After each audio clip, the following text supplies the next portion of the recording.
Welcome to another episode of Erik Wait Whiskey Studies, and in this video, I'm going to do a review of the Arran Single Malt Scotch Whisky Sherry Cask.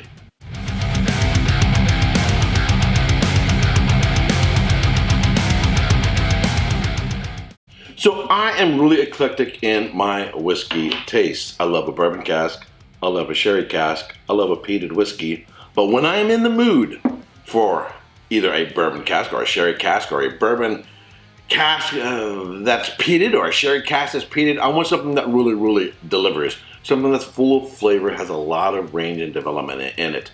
So sometimes I want a sherry cask that reminds me of Christmas cake. Sometimes I want something with some peat in it that's really nice to have next to the fire. So the question I have is this Arran sherry cask really going to deliver on the sherry? Well, I'm going to let you know after my notes. The Arran Sherry Cask Single Malt Scotch Whisky. It doesn't have an age statement, but some sources say it is aged 7 years in first fill sherry hogshead. It is non-chill filtered, has natural color, it's bottled at 55.8% alcohol by volume, and on average it sells for $64. So it's bottled at 55.8% alcohol by volume, as you saw there in the notes.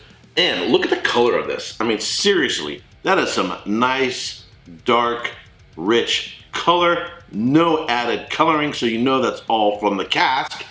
So what your eyes tell you in terms of what you read on the label, and what your eyes tell you in terms of what you're seeing through the glass, is that going to be delivered on the palate? Well, I don't know. I do get some red fruit notes. I do get some light sherry notes, light dried black fruit notes. I get a little bit of raisin. I get a little bit of a saltiness there. I get some vanilla. I get some of the interior part of a candy bar. But it's all very moderate to low on the palate.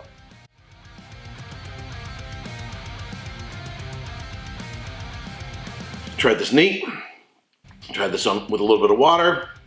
Tried it even on ice. I've got it down below the label.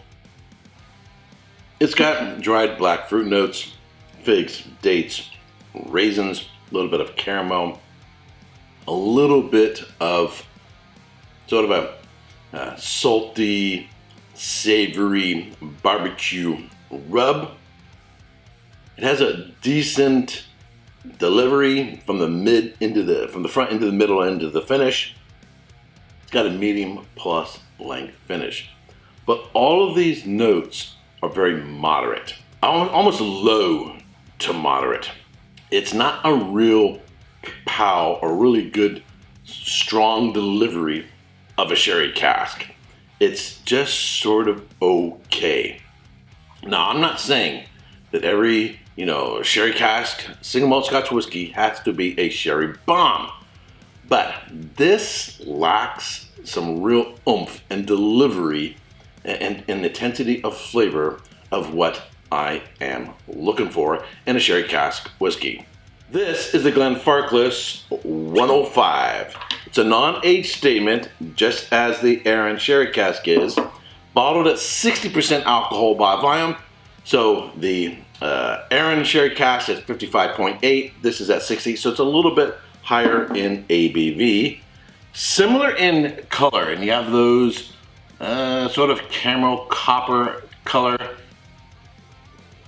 But what a huge difference in delivery. It is medium plus to high intensity of those dark, dried black fruit notes that I want, and that sort of barbecue character. It too also just has a whiff of a little saltiness there. Caramel, dark chocolate, really intense raisins. Absolutely.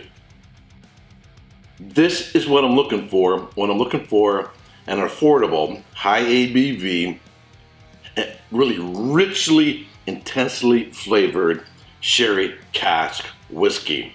Really highly recommend. So if that's what you're looking for in a whiskey, rather than the Arran sherry cask, I want to recommend the Glenfarclas 105.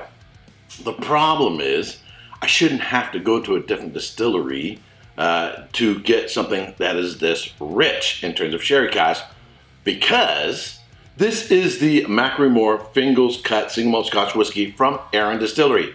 Now, this was produced in order to present what their sister distillery, Lag, on the southern part of the island is gonna be like. I bought this before, or just when Lag was just opening. So it's produced at La Cranza, the northern distillery. But the thing is, yes, this is peated, and the Arran sherry cask is not peated. But look at the color, very, very similar in color. And actually, this one's actually slightly darker, but it has that copper color in there, sort of maybe a little bit of bronze, a little bit of red tint in there. Yes, it's peated, so it's hard to compare a peated with a non-peated, but even with all the peat, I can tell the sherry on this is much more intense than the Arran cask. So if the distillery can provide this sort of sherry in their peated whiskey, why aren't they providing it with their non-peated whiskey? I don't understand it. It's almost as if in producing that whiskey, they just sort of waved the spirit in the general direction of the cask. I'm not saying this is a bad whiskey. It just doesn't really deliver in what I'm looking for in a sherry cask whiskey. It needs more time in the cask. There's also a note there that I'm finding in all of these new releases from Arran, with maybe with the exception of the 10-year-old, is there's a sharpness to the spirit. Now, that can come across, as I mentioned before in another video, as an acidity, as sort of a sharpness, at a little bit of a bite as you have from a Sauvignon Blanc or a Riesling or some real high acid wine. So that can be a good thing or an enjoyable thing. Not everything has to be super smooth, creamy, going across your palate. But the youthfulness on this, when you don't have the richness of the sherry cask, because I spend enough time in the sherry cask, the abrasiveness of that bite is not very enjoyable. This comes across as way too young. It's too young because it doesn't have enough extraction from the cask, and it doesn't have a feeling on the palate that I want from a sherry cask. Most sherry casks, particularly peated sherry casks, don't have this kind of bite because they've spent more time in the cask. So what would I give this in terms of a score? It's just sort of an okay whiskey. It's not bad. It's just, I want more from the whiskey and not just higher ABV. I like, non-chill filter, no added coloring and all that. It's an authentic, integrity whiskey, as some of us like to say. But it needs more oomph. It needs more time in the cask. It's just too young. And I've given this plenty of time to breathe, and I've tried it with water and everything else, and it doesn't seem to really help. So what do we give in terms of score? I'm gonna go, 84 points. 84 points. We're heading towards a B- in terms of the score.